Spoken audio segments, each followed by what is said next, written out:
நீ முதல்ல ஒரு வீடு வாங்கு, அப்போ தான் 4 பேர் உன்னை மதிப்பான்னு சொல்லி இருக்கிற பணத்தை எல்லாம் மொத்தமாக போட்டு வீடு வாங்க வச்சுட்டாங்க.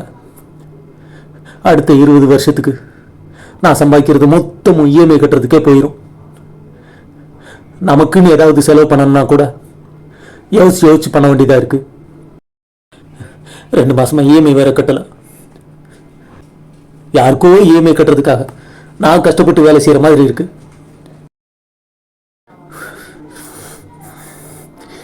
என்ன பண்றதுன்னு புரியல.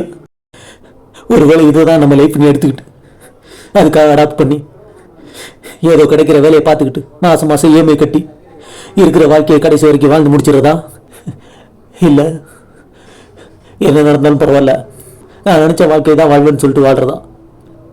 என்ன பண்ண போறோம்? இருட்டில் கண்ணை கட்டி காட்டில் விட்ட மாதிரி இருக்கு.